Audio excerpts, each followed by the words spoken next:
Bismillahirrahmanirrahim. Today is our lecture number 6 and the topic is hypersensitivity reactions. Last lecture में हमने पढ़ा था hypersensitivity, उसकी definition, different types and type 1 को हमने डिटेल से पढ़ा था. So this is the summary of type 1 hypersensitivity reaction. तो let's have a close look on this. Basically जो एलर्जन होता है जब बॉडी के अंदर जाता है तो फर्स्ट उसको बी सेल इनकाउंटर करते हैं उस एलर्जन को, and B cells endocytose this allergen and convert into different peptides. और ये जो पेप्टाइड्स हैं ना, B cells with help of MHC class 2 वो प्रेजेंट करते हैं इन पेप्टाइड्स को टू टी हेल्पर सेल. तो T helper cells then bind with their T cell receptor. ये ग्रीन कलर में पेप्टाइड्स बी सेल और टी सेल्स के दरमियान शो किया हुआ है. बेसिकली जो बी सेल है वो इस पेप्टाइड्स को जो ग्रीन कलर में it present hit with the help of MHC class 2 to the T helper cell, and T helper cell with their T cell receptor binds with these peptides presented by the B cell. So in response, T helper cell produce interleukin 4 IL-4, and this IL-4 then reacts, then binds with the B cells, and the B cell is converted into two kind of cells, memory B cells and plasma B cells. और जो plasma B cells है they produce the immunoglobulins IgE, allergen specific IgE, and these allergen specific IgE they have Fc receptor on the surface of basophil and mast cells. ठीक है. तो बेसिफिल और mast cell के ऊपर Fc receptor होते हैं और ये IgE with their Fc receptor it binds with the basophil cell and convert into sensitised mast cell और sensitised B cells, basophil cells. ठीक है. तो यहाँ पे मास्ट सेल्स ने शो किया हुआ है. तो ये जो IgE है when it binds with their Fc receptor to the mast cell and the mast cell becomes sensitized. ठीक है. तो ये फर्स्ट एक्सपोजर है. तो फर्स्ट एक्सपोजर में ये इवेंट्स हो जाते हैं. Upon subsequent exposure, second exposure to the same allergen, ये ग्रीन कलर में उसने शो किया हुआ है. ठीक है. तो सेम एलर्जन को जब दोबारा एक्सपोजर हो जाती है तो वो जो सेंसिटाइज्ड मास्ट सेल है they cross react with their attached antibodies. ठीक है. तो वो एलर्जन जो क्लियर कलर में उसने शो किया हुआ है ग्रीन कलर में एलर्जन, तो उसके साथ क्रॉस रिएक्ट करके जो मास्ट सेल है उसके अंदर जो है ना मैसेज चला जाता है. वहाँ पे ग्रेन्यूल्स पड़ते हैं और उन ग्रेन्यूल्स से वो जो वेजोएक्टिव अमाइंस हैं वो जो मास्ट सेल है वो सारे के सारे वेजोएक्टिव अमाइंस एक्सोसाइटोस करके जो एक्स्ट्रा सोलर इन्वायरमेंट है वहाँ पे रिलीज़ कर देता है. ये जो वेजोएक्टिव अमाइंस है जो हमने लास्ट लेक्चर में डिटेल से पढ़ा था उसमें हिस्टामीन है, ब्रेडिकाइनिन्स है, ल्यूकोट्राइन्स है, बहुत सारे डिफरेंट टाइप्स हैं. ओवरऑल उनका रिजल्ट क्या होता है कि वो स्मूथ मसल की कॉन्ट्रैक्शन काज करते हैं एंड ब्लड वेसल को डायलेट करते हैं. ठीक है. तो स्मूथ मसल कॉन्ट्रैक्शन और ब्लड वेसल के डायलेशन की वजह से बहुत सारे उसके जो है ना एडवर्स इफेक्ट हो जाते हैं बॉडी के अंदर. ठीक है. उसमें कहा था ही फीवर हो गया है, एस्थमा हो गया है, या ओवरऑल जो है ना एनाफिलेक्टिक शॉक कंडीशन उसकी वजह से प्रोड्यूस हो सकता है. ठीक है. तो ये overall summary of the type 1 hypersensitivity reaction है. तो नेक्स्ट जो उसकी टाइप है टाइप 2, जिसको कहते हैं साइटोटॉक्सिक रिएक्शंस. टाइप 2 हाइपरसेंसिटिविटी और साइटोटॉक्सिक रिएक्शंस. तो type 2 hypersensitive reaction involve antibody mediated destruction of the cells. ठीक है. तो विद हेल्प ऑफ एंटीबॉडी जो सेल है, टारगेट सेल है, वो डिस्ट्रॉय हो जाता है. तो 3 डिफरेंट वेज है जिसके through type 2 hypersensitive reaction can occur in the body. First ये है जो हमने पढ़ा था कॉम्प्लीमेंट सिस्टम में क्लासिकल पाथवे. ठीक है. तो antibody can activate the complement system creating pores in the membrane of the foreign cell और द टारगेट सेल्स. अगर फॉरेन सेल या टारगेट सेल बॉडी के अंदर कोई भी हो, टारगेट सेल में भी the tumour cell, target cell में भी द फॉरेन बैक्टीरिया पैथोजन, कोई भी चीज़ हो सकता है. ठीक है. तो अगर एंटीबॉडीज़ उसके साथ बाइंड कर जाए तो it can activate the classical pathway of the complement system. ठीक है. तो हमने डिटेल से पढ़ा है. तो ये फर्स्ट मैकेनिज्म है जिसके थ्रू ये किसी भी सेल को डिस्ट्रॉय कर सकता है. तो it can produce type 2 hypersensitive reactions. और it can mediate cell destruction by antibody dependent cell mediated cytotoxicity. इसे कहते हैं ADCC। ठीक है, तो अगर एंटीबॉडीज़ किसी भी टारगेट सेल के ख़िलाफ़ प्रोड्यूस हो जाएं बॉडी के अंदर, तो वो एंटीबॉडीज़ उस टारगेट सेल के साथ जब बाइंड करते हैं, ये फिगर जो राइट साइड पे फिगर है उसमें शो किया हुआ एक टारगेट सेल है। ठीक है, उसके सरफेस के साथ अगर एंटीबॉडीज़ अटैच हो जाएं, ठीक है, with their antigen binding site, ठीक है, ये ग्रीन कलर में उसने डिफरेंट सरफेस एंटीजन शो किए हुए हैं। टारगेट सेल के सरफेस के ऊपर ग्रीन कलर में डिफरेंट सरफेस एंटीजन है। तो अगर इन एंटीजन के ख़िलाफ़ बॉडीज़ एंटीबॉडीज़ प्रोड्यूस करते हैं, तो वो एंटीबॉडीज़ इन एंटीजन के साथ जब बाइंड कर लें, तो एंटीबॉडी का जो FC पोर्शन है, it has receptor on the surface of eosinophils, on the surface of macrophages, natural killer cells and neutrophils। ये 4 डिफरेंट टाइप्स ऑफ सेल हैं जिसके सरफेस के ऊपर FC रिसेप्टर होते हैं। ठीक है, तो एंटीबॉडीज़ एक एंड पर जो है ना वो एंटीजन के साथ बाइंड करते हैं, और दूसरे एंड पर जो उसका FC पोर्शन है, it can bind with the FC receptor present on the surface of these cells. ठीक है, तो ये सेल्स पर रिस्पांस में डिफरेंस प्रोटीन्स एंजाइम्स प्रोड्यूस करते हैं। ठीक है, तो वो एंजाइम्स उस टारगेट सेल के ऊपर इफेक्ट करके टारगेट सेल को डिस्ट्रॉय करते हैं। ठीक है, तो इस प्रोसेस को कहते हैं antibody dependent cell mediated cytotoxicity, ADCC। ठीक है, तो ये सेकंड वे है जिसके थ्रू बॉडी के अंदर टाइप 2 हाइपरसेंसिटिव रिएक्शन प्रोड्यूस हो सकती है। तो थर्ड है कि antibody can bound to the foreign cell, can also serve as a opsonin. Opsonisation आपको पिछली क्लास में आपने पढ़ा होगा।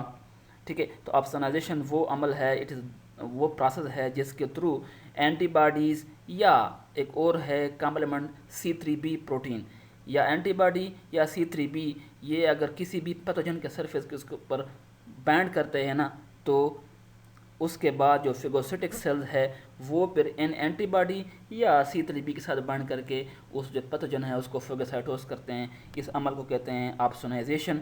ये लेफ्ट साइड पे इसने शो किया हुआ है, बैक्टीरिया है ग्रीन कलर में। ठीक है, तो कॉम्प्लीमेंट एक्टिवेशन हो सकती है, उसके साथ C3b बाइंड कर सकता है, या IgG जो एंटीबॉडी इसने ब्लैक कलर में शो किया हुआ है इसके साथ बाइंड करके। तो IgG अब देखो ये बैक्टीरियम के साथ जब बाइंड करता है तो उसके FC पोर्शन का आपको बताया था, it has receptor on the surface of phagocytic cells, phagocytes.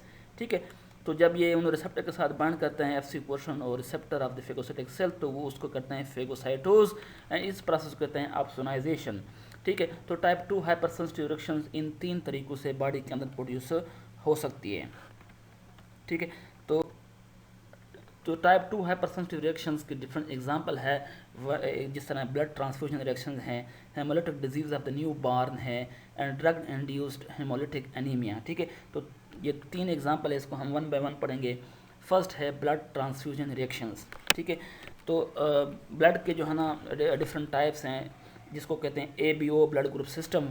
ठीक है, ABO blood group system is based on the due to the presence of certain antigen on the surface of RBCs। ठीक है, तो RBCs के surface के ऊपर जो है ना डिफरेंट एंटीजन होते हैं, उसके बेस के ऊपर जो है ना या तो वो एंटीजन होंगे या नहीं होंगे। ठीक है, उसके बेस के ऊपर जो है ना डिफरेंट ब्लड ग्रुप सिस्टम है, उसे कहते हैं ABO ब्लड ग्रुप सिस्टम। ठीक है, तो अगर जीनोटाइप्स उसका जो है ना AA है, मीन्स एक जीन के 2 एलील्स हैं, या दोनों AA टाइप्स होंगे या AO टाइप्स होंगे। ठीक है, तो उसका ब्लड ग्रुप जो है ना उसका फिनोटाइप्स A होगा, and antigen on the erythrocytes उसके RBCs के ऊपर सरफेस के ऊपर एंटीजन A होगा। ठीक है, और सीरम के अंदर एंटीबॉडीज़ को कहते हैं आइसोहीमोग्लूटिनिन या एंटीबॉडीज़, वो B के ख़िलाफ़ एंटीबॉडीज़ प्रोड्यूस करते हैं। तो फर्स्ट क्वेश्चन ये है कि ये B के ख़िलाफ़ उसने कैसे एंटीबॉडीज़ प्रोड्यूस करता है, कैसे बॉडी के अंदर B के ख़िलाफ़ एंटीबॉडीज़ प्रोड्यूस हो सकते हैं। एक तो आपको जनरल मैकेनिज्म है, जब तक ये एंटीबॉडी प्रोडक्शन है is the part of adaptive immune system, it is the part of acquired immune system. ठीक है, तो एक्वायर्ड इम्यून सिस्टम या एडाप्टिव इम्यून सिस्टम ये बाय बर्थ प्रेजेंट नहीं होती। जब तक बॉडी के अंदर ये B एंटीजन जाएगा नहीं, तो बॉडी उसके रिस्पांस में एंटीबॉडीज़ अगेंस्ट B प्रोड्यूस नहीं कर सकता। तो फर्स्ट क्वेश्चन ये है कि कैसे अगर एक आदमी है, उसका ब्लड ग्रुप A है, तो बॉडी के अंदर वो कैसे B के ख़िलाफ़ एंटीबॉडीज़ प्रोड्यूस कर सकता है। ठीक है, तो उसके लिए साइंटिस्ट ने ये एक हाइपोथेसिस जनरेट किया हुआ है, बल्कि कन्फर्म है, हाइपोथेसिस को नहीं कह सकते हैं। ठीक है, कि सर्टन जो माइक्रोफ्लोरा है, बैक्टीरिया है, जो normal microflora of the GIT tract है, उनके सरफेस के ऊपर भी same, nearly same antigen A and antigen B होते हैं। ठीक है, अब जिसके आरबीसी के सरफेस के ऊपर एंटीजन ए है, तो वो बैक्टीरिया जिसके सरफेस के ऊपर एंटीजन ए और एंटीजन बी पड़ा हुआ है, वो अगर बॉडी के अंदर जाएगा तो बॉडी ए के खिलाफ एंटीबॉडीज़ नहीं बनाएगा, क्योंकि सेम लाइक ए एंटीजन उसके अपने आरबीसीज के ऊपर भी है, तो वो बी के खिलाफ एंटीबॉडीज़ बना देता है। इसलिए जिस पर्सन का ब्लड ग्रुप ए है तो उसके बॉडी के अंदर एंटीबॉडीज़ अगेंस्ट बी होंगे, एंटी बी। अगेन जिसका ब्लड ग्रुप बी है तो उसके आरबीसीज के सरफेस के ऊपर एंटीजन बी पड़ा होगा, तो वो बी के खिलाफ एंटीबॉडीज़ नहीं बनाएगा, वो ए के खिलाफ एंटीबॉडीज़ बनाएगा, क्योंकि नॉर्मल माइक्रोफ्लोरा तो as a part of GIT tract. ठीक है, तो वो एंटी ए एंटीबॉडीज़ बनाएगा।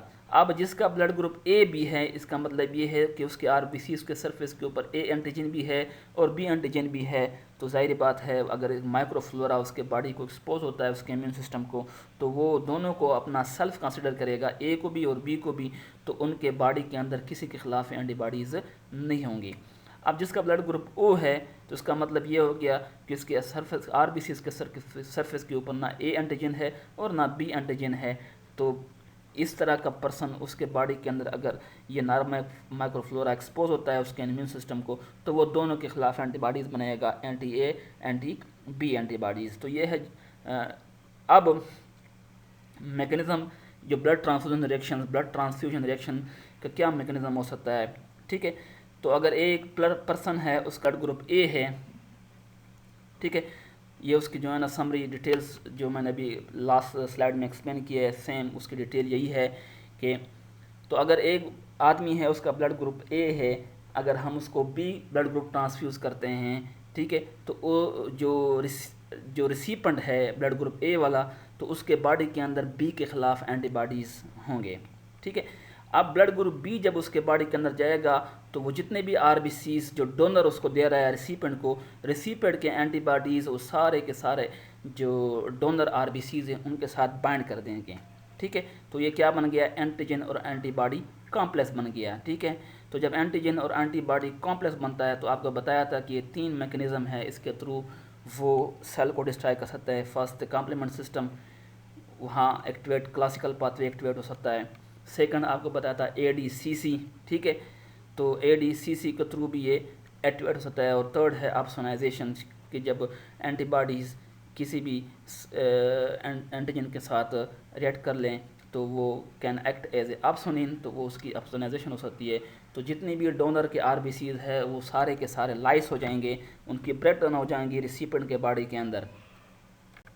ठीक है, तो ये हेमोलिटिक ट्रांसफ्यूजन रिएक्शन हो सकता है। ABO incompatible transfusion can immediate disaster produce immediate disasters. तो टिपिकल सिम्टम्स क्या हो सकते हैं, इनके includes fever, chills, nausea, clotting within the blood vessel, pain in the lower back and haemoglobin in the urine. ठीक है, बहुत ज़्यादा हीमोग्लोबिन जो है ना आरबीसीज की जब लाइसेंस होगी तो हीमोग्लोबिन बहुत ज़्यादा अमाउंट में यूरिन में आएगा, जिसे कहते हैं हीमोग्लोबिनूरिया। तो इसका ट्रीटमेंट जो है ना, prompt termination of the transfusions and maintenance of the urine flow with diuretics। ठीक है, डायरेटिक्स वो ड्रग होते हैं जो यूरिन के फ्लो को इंक्रीज़ करते हैं, यूरिनेशन के प्रोसेस को इंक्रीज़ करते हैं। Because the accumulation of haemoglobin in the kidney can cause acute tubular necrosis. अगर बहुत ज़्यादा अमाउंट में हेमोग्लोबिन किडनी से पास हो रहा है तो इस किडनी में जो है ना it can produce acute tubular necrosis. ठीक है, तो प्रिवेंशन के लिए जो है ना इस तरह के ना क्रॉस मैचिंग करनी पड़ती है, यानी पेशेंट का सीरम, उसके अंदर एंटीबॉडीज़ जमा डोनर के आरबीसीज, इनके दरमियान रिएक्शन करवाते हैं। ठीक है, इसे कहते हैं क्रॉस मैचिंग। ठीक है, तो blood transfusion is the type 2 hyper sensitive reactions.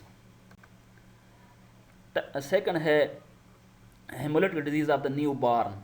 ठीक है, ये टाइप 2 हाइपर सेंसिटिविटी की एक नेक्स्ट एग्जांपल है haemolytic disease of the newborn. ठीक है, तो एक और फैक्टर है उसे कहते हैं RH फैक्टर्स। ठीक है, रियस मंकी से पहले आइडेंटिफाई हुआ था। तो RH फैक्टर जो है ना, it determines whether the blood group is positive और नेगेटिव। ठीक है, अगर एक आदमी है उसका ब्लड ग्रुप A है, टाइप A है, और उसके सरफेस आरबीसीज के सरफेस के ऊपर RH एंटीजन भी है, तो इसका मतलब है इसका ब्लड ग्रुप A पॉजिटिव है। अगेन अगर उसका ब्लड ग्रुप A है बट उसके आरबीसीज के सरफेस के ऊपर RH एंटीजन नहीं है, तो उसका ब्लड ग्रुप A नेगेटिव होगा। तो इस तरीके से B positive, B negative, A B positive, A B negative, O positive और O नेगेटिव डिफरेंट उसके टाइप्स हो सकते हैं। ठीक है, तो ये फर्स्ट यानी एक ऐसी प्रेगनेंसी है, फर्स्ट प्रेगनेंसी जिसमें मदर जो है ना वो RH नेगेटिव है। ठीक है, मदर जो है ना RH नेगेटिव है और उसका जो फीटस है, ठीक है, वो आरबीसीज विद RH एंटीजन, यानी का मतलब है कि फीटस के आरबीसीज RH पॉजिटिव हैं। ठीक है, तो प्लेसेंटा मैटरनल सर्कुलेशन में जो फर्स्ट प्रेगनेंसी में अगर ये कंडीशन है, तो ड्यूरिंग डिलीवरी के दरमियान जो है ना बहुत ज़्यादा ब्लड जो फीटस का है, ठीक है, it can move through placenta into the mother circulation. तो आरबीसी जो फीटस के हैं वो मदर के सर्कुलेशन में जा सकते हैं। अब मदर चूँकि RH नेगेटिव है तो ये उसके लिए RH factor as a foreign antigen है, तो RH specific B cell produce हो जाते हैं और मेमोरी बी सेल्स और प्लाज्मा सेल प्रोड्यूस होते हैं। और प्लाज्मा सेल जो है ना दे प्रोड्यूस anti-RH IgM। ठीक है, IgM पेंटामर है इसलिए उसने शो किया हुआ है। तो anti-RH IgM मदर जो है ना वो प्रोड्यूस करता है। अब सेकंड प्रेगनेंसी में बेसिकली क्या होता है कि सेकंड प्रेगनेंसी में अगर वो जो फीटस है वो RH पॉजिटिव है, ठीक है, तो वो मेमोरी सेल जो है ना तो थ्रू सर्कुलेशन अगर फीटस का आरबीसी यानी ब्लड मदर के अंदर जाता है, ठीक है, तो मदर के मेमोरी सेल्स तो ऑलरेडी पड़े होते हैं, तो मदर के मेमोरी सेल्स जो है ना they become converted into plasma cell and they produce IgG antibodies and these antibodies through mother circulation they cross the placenta, वो प्लेसेंटा को क्रॉस करके फीटस के सर्कुलेशन में जाता है। अब फीटस का जो है ना आरबीसीज जो है ना वो RH पॉजिटिव है, तो वो जो मदर के अंदर एंटीबॉडीज़ बने हुए हैं वो इनके आरबीसी के साथ बाइंड करके, ठीक है, तो ये एक एंटीजन और एंटीबॉडी का जो है ना कम्प्लेक्स बन गया। ठीक है, यानी फीटस के बॉडी के अंदर एंटीजन और एंटीबॉडी का कम्प्लेक्स बन गया।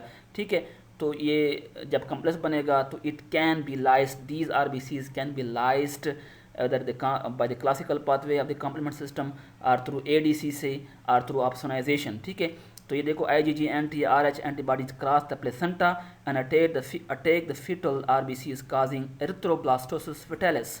इस अमल को कहते हैं एरिथ्रोब्लास्टोसिस फेटेलिस। तो आरबीसीज जो फीटस के हैं उनकी लाइसेस शुरू हो जाती है। ठीक है, तो इस तरीके जो इसके लिए क्या प्रिवेंशन मेजर्स होते हैं। ठीक है, तो एक टर्म है रोगैम।